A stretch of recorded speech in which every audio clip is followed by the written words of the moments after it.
That was a low blow. New York Knicks haven't won since I was 5. I'm fully aware of that. But the difference between New York Knicks fans and Dallas Cowboy fans is that when we sucked, we knew it, we admitted it, we acknowledged it. We weren't the Dallas Cowboys that went 3-13. No, we're going to win the Super Bowl next year, right? No, we're going to win the Super Bowl next year, right? This is what they did. This is what they did. Yeah, we won in about 3 years. You didn't see. Listen. The Dallas Cowboys haven't been on that. You know, the New York Knicks was in the conference finals last year. Dallas Cowboys haven't been in conference finals since 1996. Last time I checked, Bill Clinton was president. Okay, that's what I'm talking about. All right. So let's remember that. That's number 2. A matter of fact, you know what Knicks fans didn't do? Could y'all play this video, please, and Skip with his Dallas Cowboy fan what he was throwing out there? Could y'all play that video, please? You see, I got receipts, Skip Bayless. Just look at this right here. This is you about your Dallas Cowboys. This is you, not me. That's you right there. Look at you. You see what I'm saying? Look, I thought the Dallas Cowboys were so great. I thought you were so supportive of them. I thought you loved them so much. Look at that right there.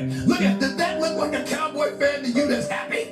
That doesn't seem that way to me. So as far as I'm concerned, he had just fallen behind in a home playoff game, 27-0 before halftime. Right. What would you do? Hey. Let's not get, the particulars don't matter. The overall theme was you threw your Dallas Cowboy paraphernalia in the trash. I did. Okay, and not only that, the last time I said it wasn't even one trash can. You found a couple of others. You found a couple of extra trash cans to throw it in there. That's what you did. And you did it, but the Cowboys was missing a whole bunch of stuff, right? And you were ruined. How about the back-to-back? Do you understand that the Dallas Cowboys, when there were 16-game seasons, not 17, the Dallas Cowboys lost back-to-back shots at the division title in the regular season finale, and they didn't lose to one team. They lost to the Giants one year. They lost to the Redskins another year before they became the Commanders. They lost to the Eagles.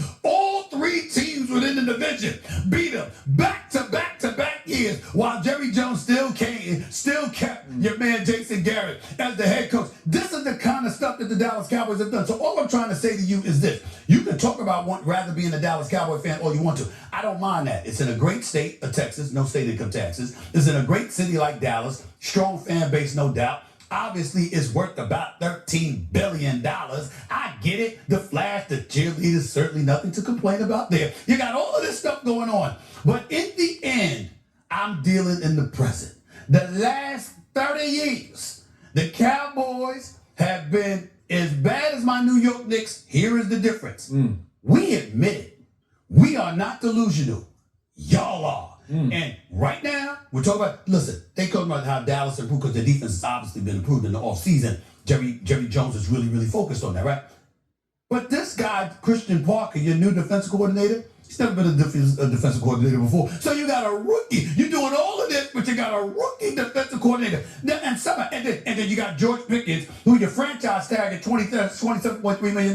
So what are you doing there? What you're saying is we're going to have the players, but we got all this tension, all this chaos, because what can go wrong will go wrong. Dallas Cowboy fans everywhere. I don't give a damn that Skip Bayless is here right now to support you. Listen to me. Just wait for it. Be patient. They won't let you down. They won't let me down. Right around Thanksgiving or Christmas, they'll show their true colors. 1973. They will always let you down. The New York Knicks. And by the way, you brought up Jerry Jones. I can't let you slide on this. Now you're butting up to Jerry. You're rubbing elbows. That's my buddy. That's my buddy. That's my buddy right there. My legal buddy. Is it possible you're a closet Cowboy fan? Never. Is it possible? Never. I'm a Dallas Cowboy cheerleaders fan. Yeah. I'll admit that. Yeah. But I'm not a Dallas Cowboys fan. That's number 1. Number 2, Jerry's my brother. That's my legal brother right there. You understand? So I got nothing but love for Jerry Jones, okay? But the reality is they find a way to get in their own way. The latest example is coming. Just be patient. It's around Thanksgiving, y'all. Around Thanksgiving, Christmas holidays. And that's when I have the same response to you. Just wait for it because it's coming with your New York. That's because OG's hurt right now. OG come back healthy. They'll be all right. They'll be all right. OG there. They're going to the finals. Knicks going to the finals. It almost happened just the other night, game 2, Wednesday night. What happened in the fourth quarter? you're down a point to the Sixers without Joel Embiid at the Mecca.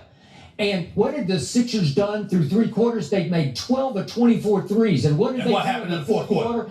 What happened in the fourth quarter? They got held to 21% shooting. 2 of 16 and 0 for 8. Defense clamped down. Defense clamped down. All right, Paul George, DJ Edgecombe on the court. No. The defense rose up and put the Sixers on lockdown. There's a difference. They didn't get lucky. They put the clamps on. That is what happened. You understand? Remember, listen, don't dismiss the importance of defense. Let me tell you something right now. This is a man right here that once upon a time, this man was on the airwaves, right?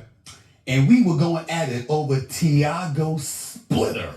Why? Because with Tim Duncan and Manu Ginobili and Tony Parker and all the crew on the court, this man was talking about how Tiago Splitter sent great picks. You understand? And that was such a big deal for the San Antonio Spurs. Now he's a head coach for the Portland Trailblazers, and I think he should stay the head coach for the Portland Trailblazers, my personal opinion. But the bottom line is this: Skip will nitpick those things to make his point. But guess what? He's ignoring the bigger one. The Knicks defense rose to the occasion. You understand that in these playoffs, there's no defense that's been better than the New York Knicks, with the exception of the San Antonio Spurs, who got that 7'5" Cat Wembanyama. That's it, okay? So the fact is, the New York Knicks have been clamping down defensively when necessary. And that is what happened to the Sixers, The accident almost happened in the fourth quarter until Tyrese Maxey goes 0 for 3. There's no such thing as an almost accident. Yeah, there's no such thing. VJ goes 0 for 4 from the field, and playoff P, that's P-E-E, playoff P, he goes 0 for 5. Be respectful to Paul George. Don't do that. Don't do that to Paul George. Don't be respectful. Okay. I mean, that's what I'm right about Paul that. George can ball. Right. Paul George, but listen, Paul George can ball.